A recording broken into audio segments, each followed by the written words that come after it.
Hello.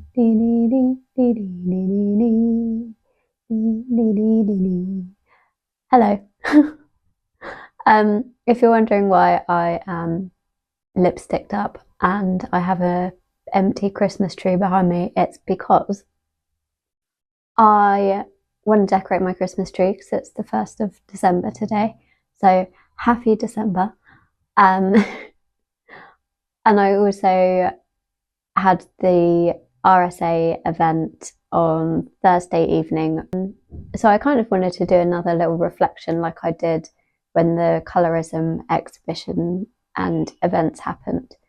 I realised that there are lots of people who might be watching this video who don't know who I am. So if you are one of those people, I'm Daisy and I am from Southampton and I host a podcast locally in that city in the UK, and it's all about creative career paths and creativity, what creativity means, and we just kind of dive into the real stories that people have about how they got into certain jobs and things like that. If you hear a bit of beeping, it's the road noise, and if you hear scratches and random bangs, it's because I've got a new little microphone so I can record and talk while moving around, which I thought would be fun. We'll see how I use that in the new year. So yeah, back to the RSA event. I spoke at an event on Thursday which was all about how we can collaborate and support creative businesses in the city, so local businesses. And I was talking to people there and I only had a 3 to 4 minute intro, which I recorded a bit of my panicking just to prove to people that I actually don't necessarily love public speaking. And I guess it's kind of to help people feel empowered. I wouldn't want anyone to think that because I work in marketing or because I host a podcast, I'm amazing at public speaking and I find those things easy, and for people to think that they can't do something because they might not find certain skills that you need in those things easy. So yeah, that's how I started my speech on Thursday actually, but I thought I'd tell you about it while I decorate the Christmas tree because it is looking rather bare. It is a fake one. I think it looks pretty good. It's a faux Christmas tree, and before anyone tells me off or whatever for not having a real one, yes, I do love the smell, but I also don't enjoy seeing Christmas trees being dragged off after they basically dehydrated and shriveled up in someone's house for the 1 month of the year that they're good enough for us to bring them inside, and seeing them dragged off in the truck and having to take it to the dump and all the needles and stuff. It's just quite a big faff. So I got myself a fake one for the first time ever. We never had fake ones when I was growing up, but it doesn't have the smell, but I've just lit some little candles, so I'm hoping that it will still smell nice in here, just it might not be Christmas tree smell. But so yeah, I feel like I keep going back and forth.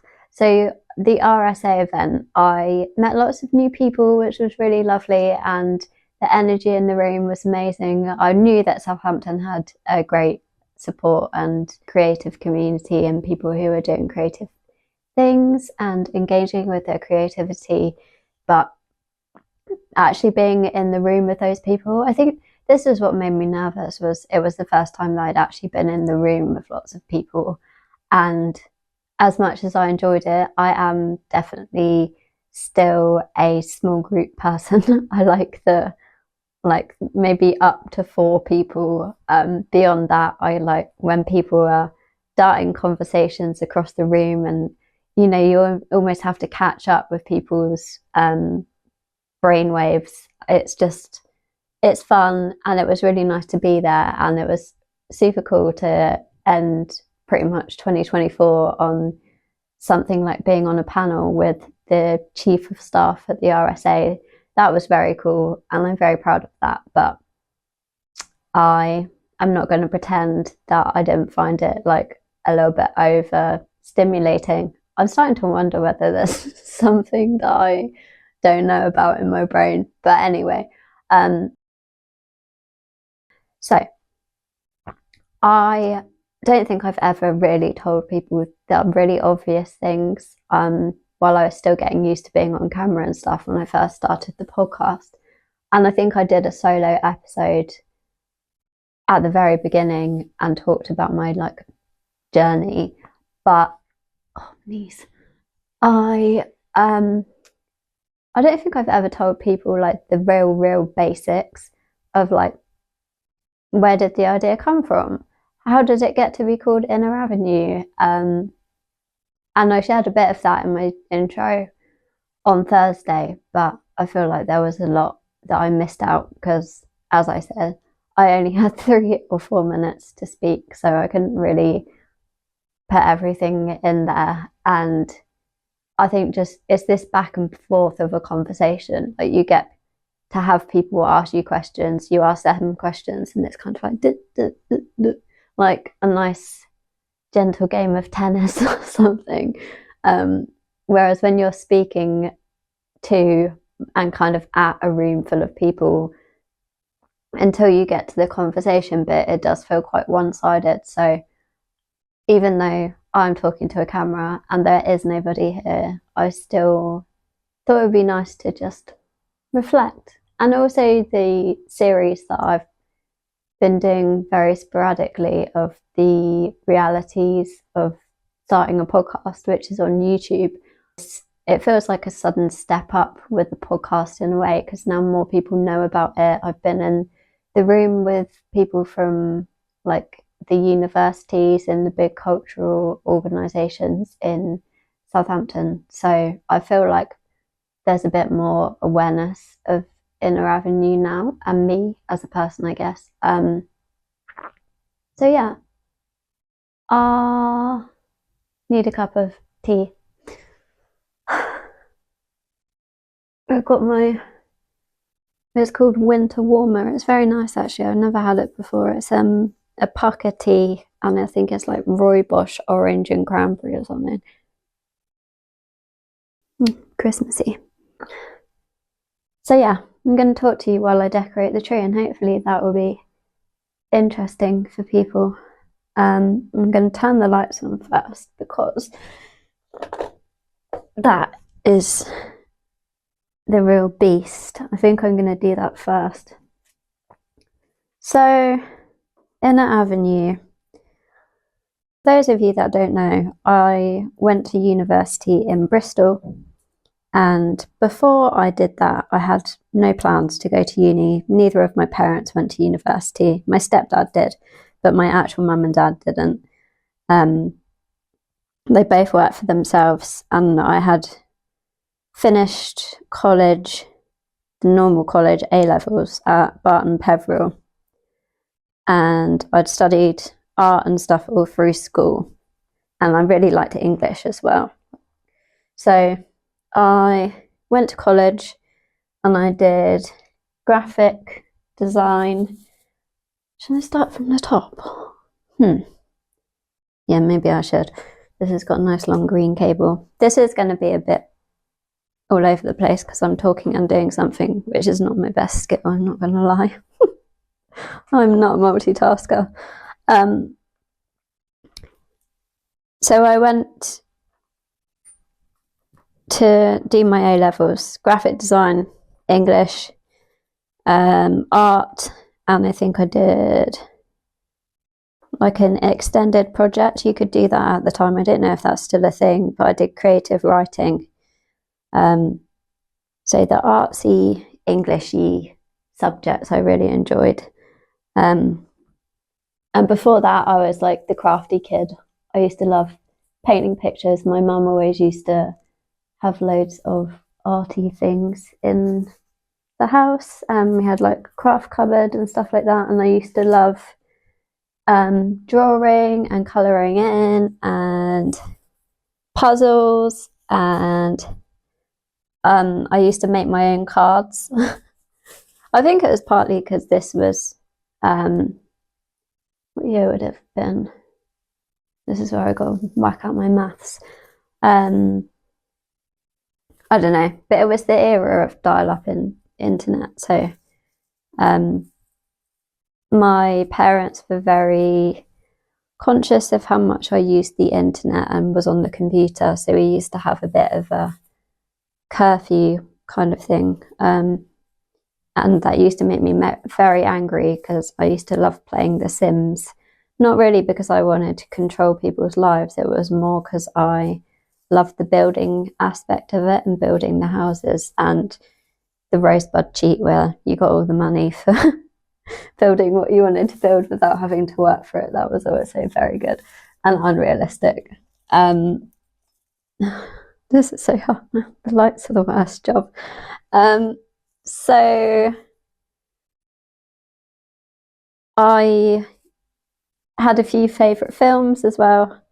I used to love The Parent Trap, The Lion King, Titanic, all of that kind of thing. And there was also another one that I specifically remember, which was called The Kid, and that was Bruce Willis. And he basically is an image consultant, and he goes back to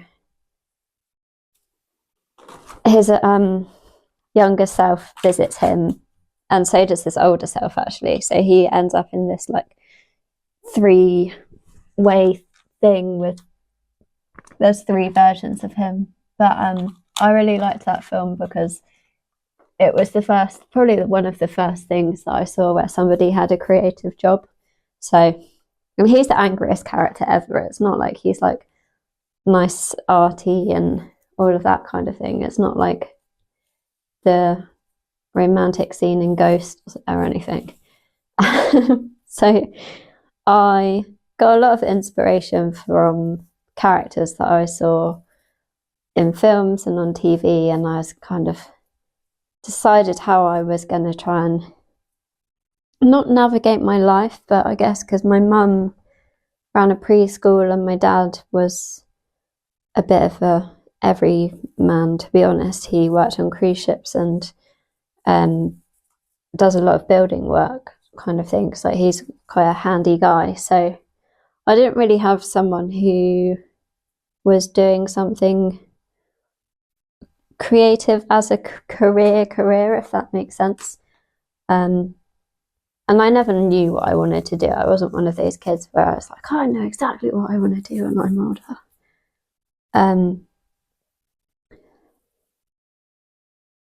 Why did I decide to talk and do this? Don't judge my light stringing, okay? This is not easy peasy. So yeah, that's a bit of the background of me. And so I went to Barton Peveril. did all my A-levels. I had some like personal things going on which kind of disrupted my studies at that point. And I had got on to the art foundation course that they had just started at that time.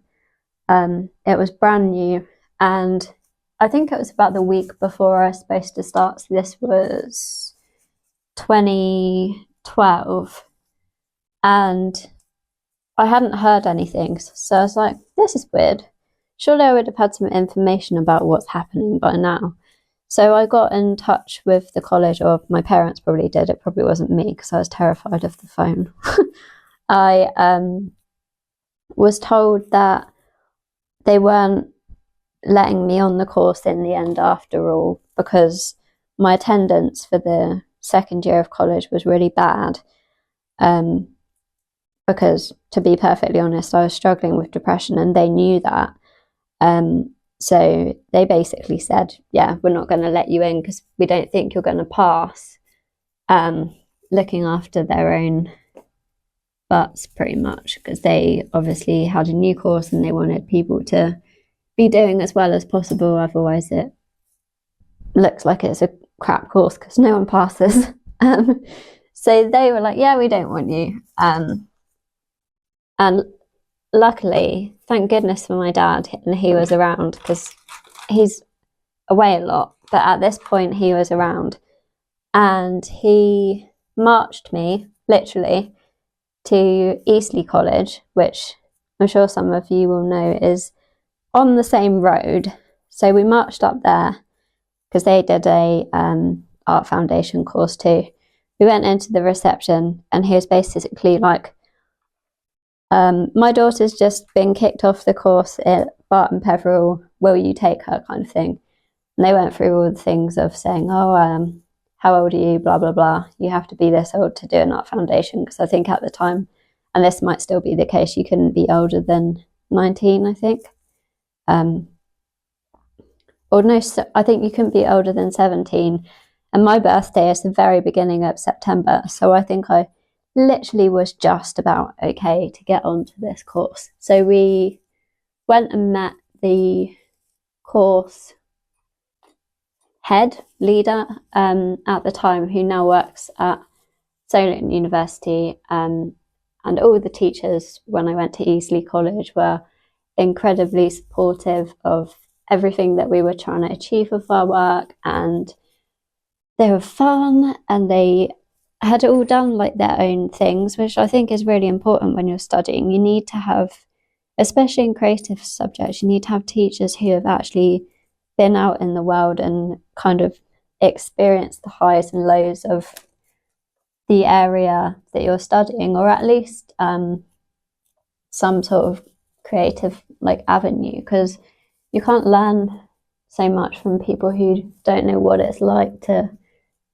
walk that path and take those risks. So yeah, I had incredible teachers, and one teacher in particular I really bonded with, and I think that was because she saw, they all knew about my like personal things that had happened. My work that I was doing was quite personal. It was a bit like Tracy Emin kind of stuff. I was quite into feminist kind of artists and that kind of work where it's a bit of a self-exploration. So she was super supportive, and they actually did have a bit of I don't know what it's called, like the course was, you were supposed to kind of respond to a particular thing, but they saw my work was already on its own path. So they were kind of like, oh, you know, you've obviously already started working on and into something. So they didn't force me to tick the box of this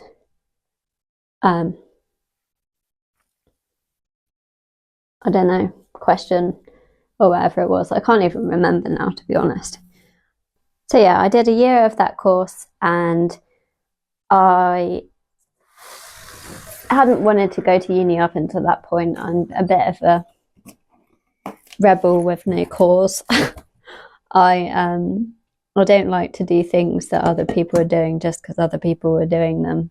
So everyone was going to uni. I was like, meh, I don't really want to go to uni. I'm not that fussed about that. Well, what's the point? Like, I don't know what I want to study yet anyway. And I think I was still probably not in the best shape of mind, just generally. So cute Santa. I did this art foundation, and that was really what led to me deciding to go to university in the end. And I specifically looked for courses which were like quite broad, because I wanted to keep exploring this topic that I'd been exploring, which was basically myself. And that makes me sound really self-absorbed. I promise I'm not. But oh no, I broke the string. I'm sorry, Santa. I've had this one for a few years. I think he can just sit in the branches. He'll be alright. Maybe I can straddle him over the... No, I can't. Oh man. Sorry, Santa. Good start. Oh, I don't know what colours I want. Oh, why didn't I plan this before? Oh, I'm just gonna chuck everything on. What the heck? So I went to uni, and I ended up going to uni in Bristol. And I have no real reason for choosing Bristol. I basically got into a few places, and I went on Google Images like all normal people do, and picked the city that looked the most exciting, and Bristol had lovely colourful houses on the hill, so I was like, yep, that's the place for me. So it really was not that deep. I did not spend very much time thinking about it at all, which is kind of funny because I talked to my partner and he is the complete opposite of me. He's like an engineer, and he had a very specific reason for choosing his university, was that it was the one that would give him the most money in terms of grants and stuff. So whether you say that's sensible or just freaking snotty, I don't know. But anyway, I went to uni in Bristol. I studied interior architecture, and that was because I'd done a lot of personal projects up till then. I've been working as... Oh no, sorry, that's a lie. So I've been to uni twice. I was talking about the first time. So the first time I studied drawing and applied art, which then turned into drawing and print while I was there, which was very annoying because I hadn't done any print, and I was like, I didn't come here to learn how to print necessarily. Not that I love prints. There's some amazing printmakers in Southampton, and I'm not saying that I don't like prints. I'm just saying that that wasn't what I wanted to study, and them changing the course name in the middle of the course was an interesting decision. So I went there, studied that, and I got about a year and a half in. I think it was about Christmas of my second year, and I just wasn't enjoying it. Like, I love to learn, and I love studying and thinking and almost like philosophizing, and that course, I felt like I just wasn't really learning anything. So after a lot of umming and ahhing and questioning and worrying, I decided that I was going to drop out.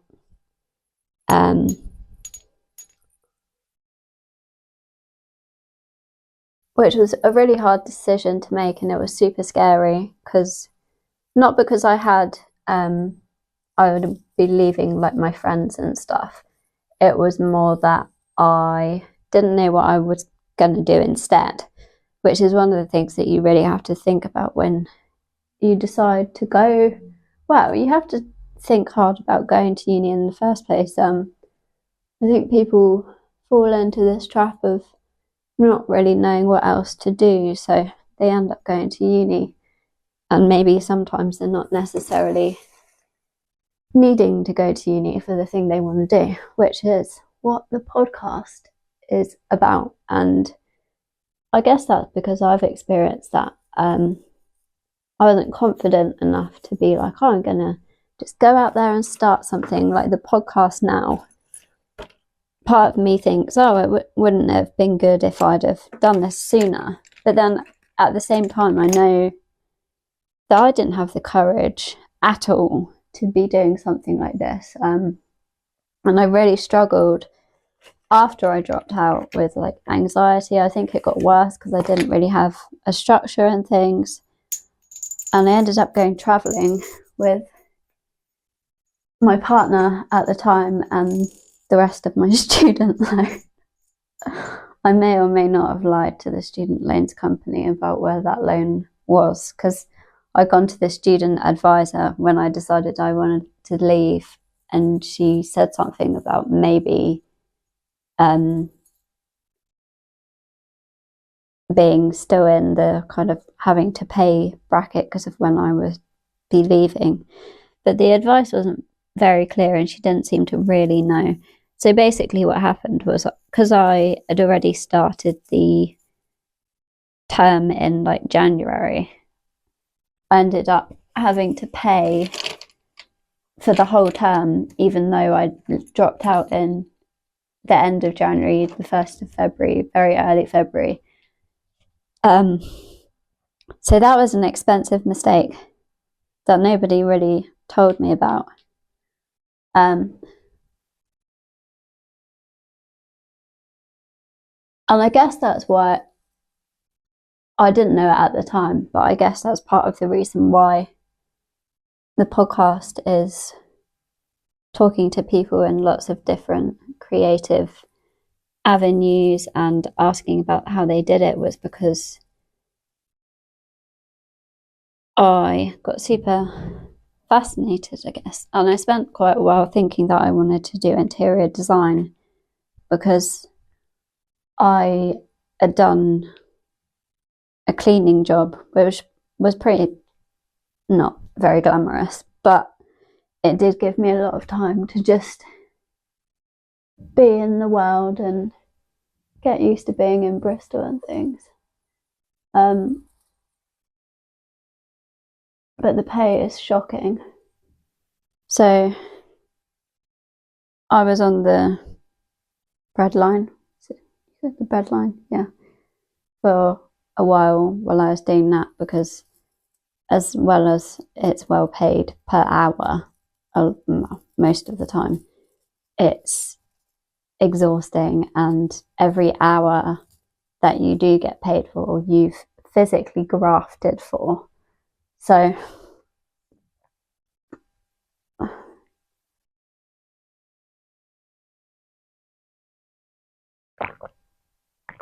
I was out in Bristol grafting, and I used to cycle around to do this cleaning job, because that was the deal. You had to take your own Hoover or something. And I didn't have a car at that time, because I didn't have very much money, so I wasn't going to be driving around. So I had this little Hoover from Amazon, and it used to fit in the backpack. It was like one of those ones that you can take the top out, and it's technically like a hand Hoover type of thing, but it does have a stem, whatever it's called, that you can put in the top. So you could technically use it as a normal Hoover. So I used to do that. I used to cycle around with this Hoover sticking out of my backpack, and it was kind of fun. I was really struggling with anxiety at that point. So before I got that job, actually, I was like, I remember being in the cafe with my partner, and I needed to get a job because I didn't have any money. And I was like, oh, but I don't know if I can get this job, blah, blah, blah. He was like, Daisy, what are you talking about? It's literally a cleaning job. So you guys pretty much understand where my self-confidence was at that point. So hard to decide where to put these tiny warbles. So yeah, I did that, and that was really like a point where I started challenging myself, because to deal with anxiety is very difficult until you understand, well, you understand that it is anxiety, which is easy now because people talk about it, but also you have to understand when you get anxious, like what are those triggers. And I did a heck of a lot of self work on myself and reflection. I used to watch a lot of YouTube videos with like the tapping, I think it's called EFT. It's like emotional freedom technique. So it's, I can't remember, you tap your chin and like your temples, and I think your head and like your collarbones and stuff, and you almost just like encourage yourself. I don't know if anyone's tried it, but that helped me quite a lot. I think it felt silly, and it was hard sometimes to say things out loud, like I'm worthy of a well-paid job, or whatever it was. I don't remember what I used to say. It used to change depending on what was going on. So I used to do that, and eventually, after doing some more projects and just being out and about, I got super interested in the subject of home, and that probably partly came about because of the cleaning job. And there were a lot of different lifestyles in Bristol. There were people living in vans and parking up places and just chilling, I guess. So I guess I took that on board without really realising. And it's that thing of your environment shaping your outlook as well. So I got really interested in home, but then I thought I wanted to do interior design for a little bit. But then I started thinking, like, but what about the people who don't have a home? They're not going to be out here spending loads of money and deciding how many grand they're going to spend on a sofa and things like that. Like, it just seems so unessential. And I didn't really want to be doing something that wasn't having some sort of positive impact on other people. I'm really struggling to decide where to put this tiny bauble. So I was doing a lot of like scrapbooking at home, and I had an absolute stack of magazines, which actually I still have. If you're watching this, you can see them here where the light is by my chair. So they were all like housey magazines, like Living ETC and stuff like that. So I used to cut out pictures and put together pages of, I don't know, just like processing my thoughts about things. Sometimes it would be, well, actually, no, I'll tell you what it was. I got really interested in like fashion, and I did a course, actually, an online course, and it was called like Fashion as Design, I think. And it was the MoMA museum that did the course. It was one of these like Coursera things. So I was just interested in everything. I was exploring everything and just allowing that exploration to happen without really having a destination. It was just for the joy of doing it. And so I thought I wanted to do interior design after that. And then at that point, and then I somehow came across all these concepts, and I was kind of doing a bit of Googling, and I was like, oh, how can it was like working backwards, right? You know, sometimes you have an idea and then you have to go around it a different way. So I was looking up all these words. I can't remember specifically what they were, but it was like concepts and words and ideas about place and environment, and I can't tell you exactly what they were, but it was getting deep at this point.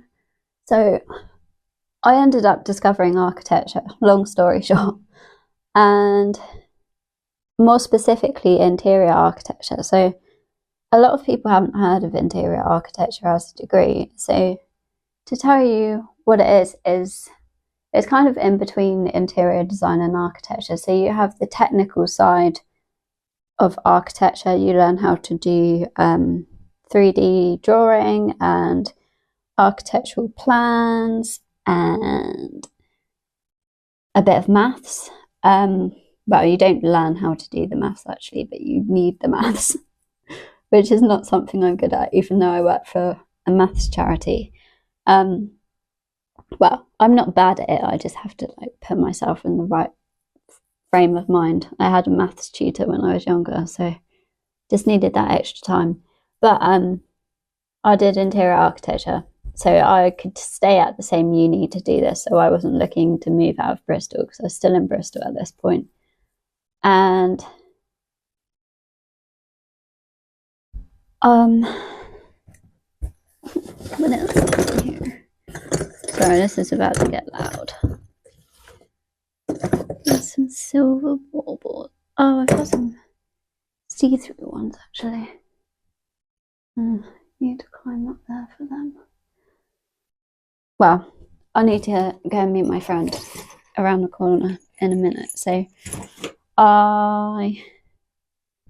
this is going to be way longer than I thought it was going to be. So yeah, the technical bits of architecture and the environment, like atmosphere, not environment as in planet, environment as in the space that you're in. So interior architecture, you start to think about how it feels to be in a space. So architecture is kind of about the shell, whereas interior architecture is how you start really thinking about how you design a space to make people feel welcome or relaxed. You know, like if you're going to send an interior architect into a hospital, you would probably start with wanting to make people feel more comfortable, like still it feel clean, but just not this like this really hard light, no windows, that kind of thing. So I went to study that, and I remember at the university brochures and things, they always tell you things that aren't true, but I think on that one it said something like, oh, you'll get real experience, like we'll take you to wherever it was and go and meet professionals and get industry experience and things like that. And that was probably the thing that I was most looking forward to. So surprise, surprise, that did not happen. You could do an Erasmus year, which I couldn't do because I'd already been to uni, and I didn't have enough years of finance. I think you get 4 years of student finance. So I'd already used a year and a half, so I couldn't do any more. Side note, if you're wondering how I actually went to uni the second time, it's because I was very lucky. My family each had some savings, so they all clubbed together and actually paid for my first year of uni. It was just they paid for a first year, but the student loans company said that it had to be the first year for some reason. So they paid for my first year. Otherwise, I wouldn't have been able to go back to uni at all. So about a year and a half into I was in the second year, and I think I was about halfway through, about to graduate from the second year. And I decided that I didn't want to be a designer. It's almost like you have this like ultimate power, but then it's like tiny, tiny details. You know that bit in Aladdin where the genie's like, ultimate power! It's like that, except it's ultimate power and tiny, tiny lines, tiny, tiny measurements. I'd literally be on the tables at like 4 a.m. in first year trying to finish my work because we'd be drawing on A2 or A1 paper, but you'd be measuring like 3mm lines because everything's in millimeters in architecture. So I had got some experience and started to see this communication side of architecture. So not about the designing the buildings and making it look nice and stuff. It was in the presentations that we had to do for every piece of work and like development stage of our work. So like in art, you have to evidence your development of your project still, but in architecture and interior architecture and interior design, you have to like pin your work up onto boards, and you'll sit there with your class. Your whole class will be there, and maybe like 1 or 2 tutors, and you have to present your work all the time. So that really relies on how you've drawn it, how you presented it, how you speak about it, how you write about it. And as much as I didn't find it easy, I found that really scary as well. But it was this element of my degree that unless you properly articulate and explain your ideas, it shapes how much people understand of your project. So if you don't explain something in a way that people understand, it's almost like they don't get it. And that's a really hard thing, to take an idea from your head onto a piece of paper, and then you're trying to kind of organize it and make it understandable and get all these thoughts into some sort of drawing. But then you have to explain it to somebody as well, which, as you probably guessed from this video, I still find hard because I'm a thinker. I don't speak my ideas out loud that often, except I'm starting to now, because sometimes you need to say things. Like, I'm not trying to explain a specific thing at the moment. I'm telling you a story, essentially. So that's different. But that's one of the things that made me realize that I preferred this fast-paced kind of thing, like not having to draw every single thing. Like with The Sims, when I was younger, as I said, I used to love being on the computer, and this just being able to like move things around and like see it, but move it as quickly as you're thinking it, so you can get rid of something if you want to get rid of it. It's not like you have to sit there with a rubber and rub it all out, or start again because it's ruined your work because you changed your mind. And while I completely agree that, you know, you have to get used to adapting work when it's a drawing or something and finding a way around it, don't just get rid of it. It's when you're doing something digitally, it just allows you to think quicker and fail faster, essentially, and go back and start again. And it's just a different kind of work. So I wanted to keep that in, and I liked this idea of showing your thinking and stuff. So I did my final year portfolio and stuff like everyone else did, printed it all off, made it look nice on the page, wrote some little captions and all of that. It was a bit like a giant magazine.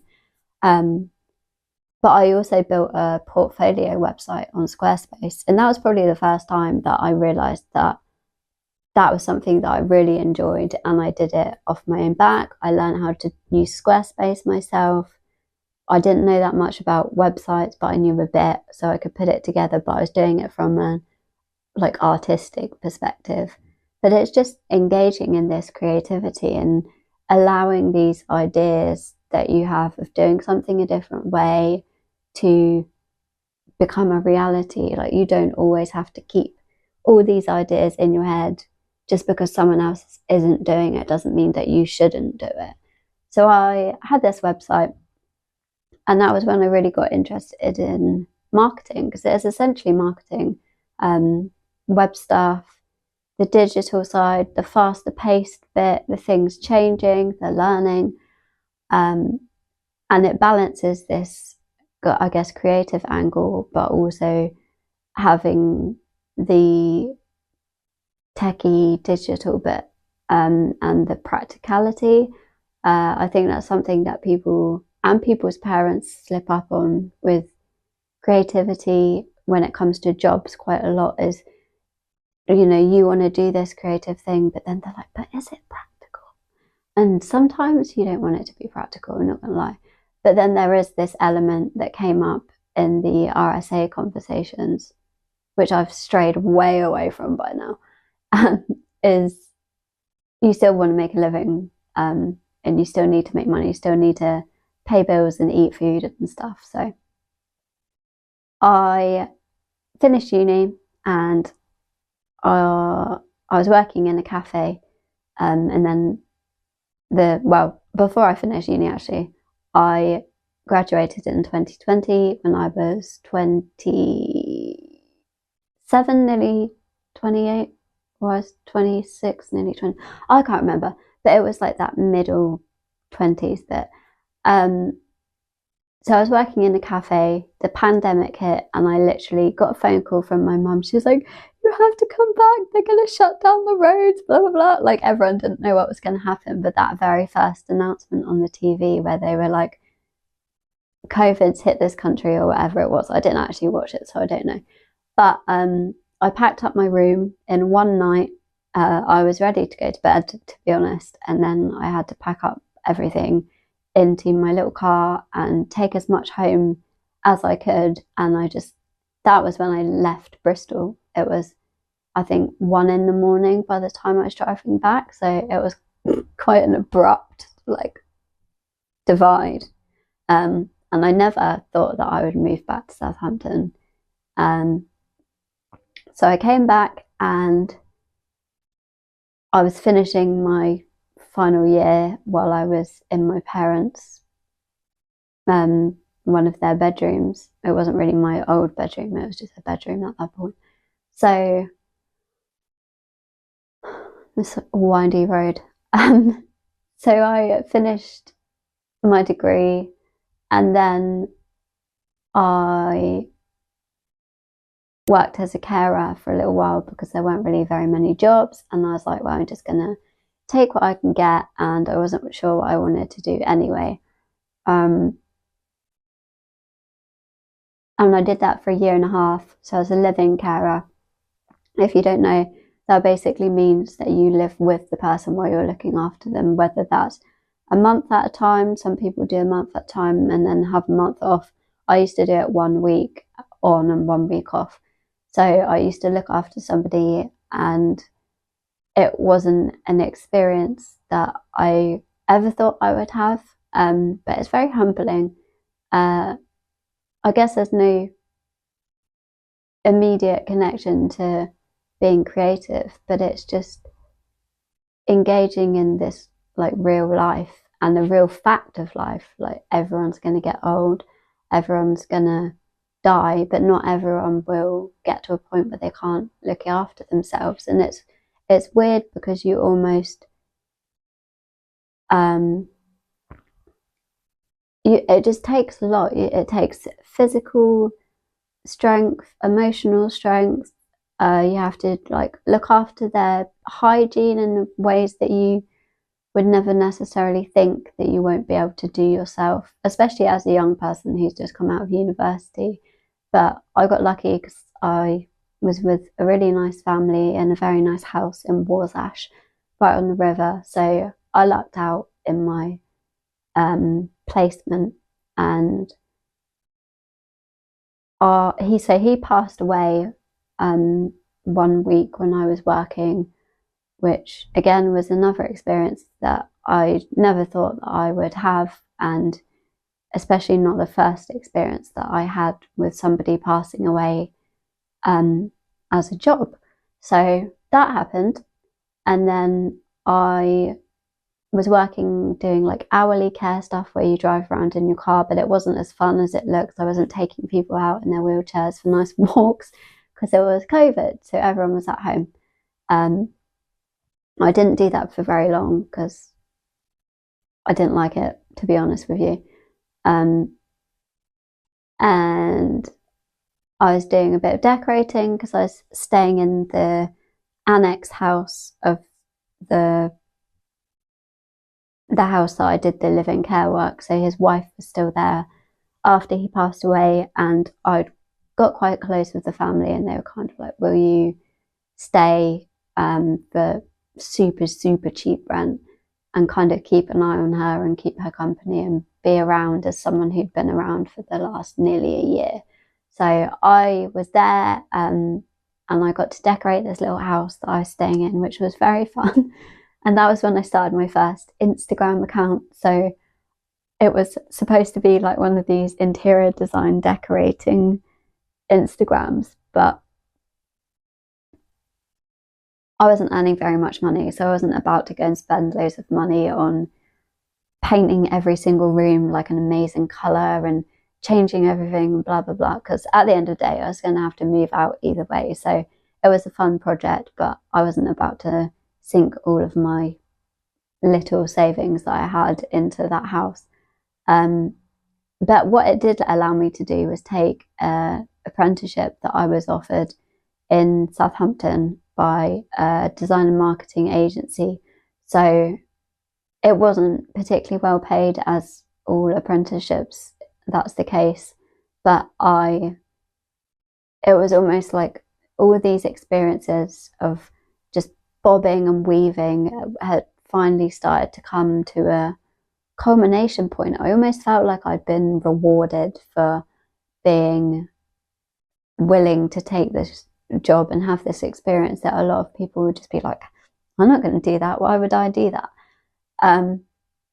So it is this trait that I think I have of being just open-minded. And again, like I said before, it's this learning element and not seeing everything that you didn't plan as a mistake. So I did eventually end up working in marketing. I worked at this agency for just over a year and a half, and then I moved on because I didn't really have any progression opportunities there. And to be honest with you, I didn't really get on with the guy that ran it. And then after I left, the co-founder, owner also left, and some other people, well, they didn't leave, they got pushed out. But so that was the right decision for me. So that was how I ended up working in marketing. And I started the podcast. I don't know what the time is. I started the podcast just about 2 months after I started, I think. So I got settled in, and then all of this creative confidence that had been completely knocked in the apprenticeship job, just from people making creativity feel like it was a singular, exclusive thing. They used to love saying like a creative, and people would have job title of like senior creative, which should have designer on the end, because you can't just be a senior creative. That's not a thing, in my opinion. So that was part of the reason that I left as well. And this confidence has started coming back. I started just having these ideas again and feeling like I was allowed to be creative. And it was almost a bit of a rebellion, like I said before, when I don't like doing things just because other people are doing them. It was almost like this person implying, and this culture at this workplace implying, that not everyone is as creative as us, and like we're the creatives and you're blah blah blah, whatever it was. I don't even know. So I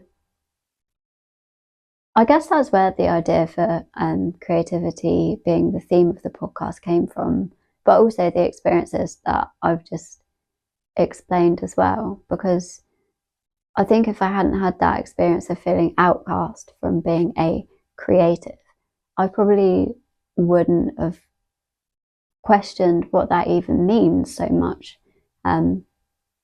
It's kind of like when I was saying about being interested in the topic of home, if I hadn't have questioned that, I probably would never have thought about it. And I was thinking about it because I was in people's houses all the time because I was cleaning them.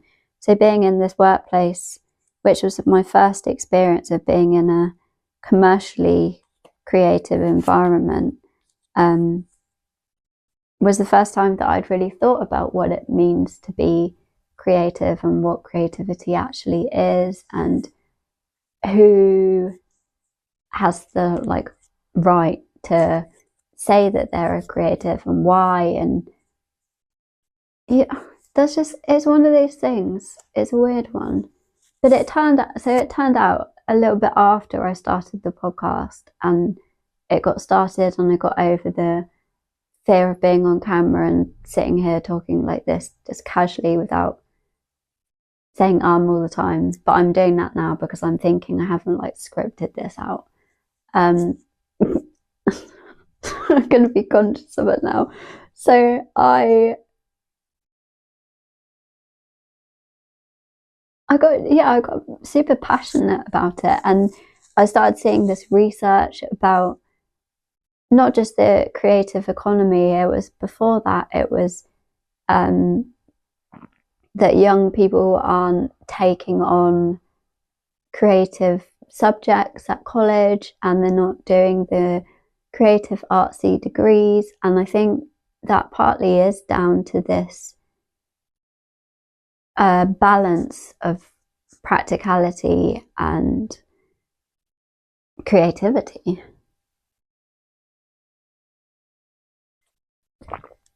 Oh, my tea is cold now. So I'm going to have to take a break because I have to go and meet my friend. But I'm going to try and record a bit more of this because there's some more questions that I want to... Well, they're not questions because nobody's asked. But there's some more things that I want to tell you about the podcast and about me and the idea, like where the name came from and stuff. So I'm going to come back to this and I'll probably put chapters in the video if you're watching the video, so you can skip through and I'll answer like specific questions that's each time, so you don't have to listen to me rambling on the entire video. And I probably need some more lights for my tree because down here is looking a bit bare. I don't know. I'll be back though.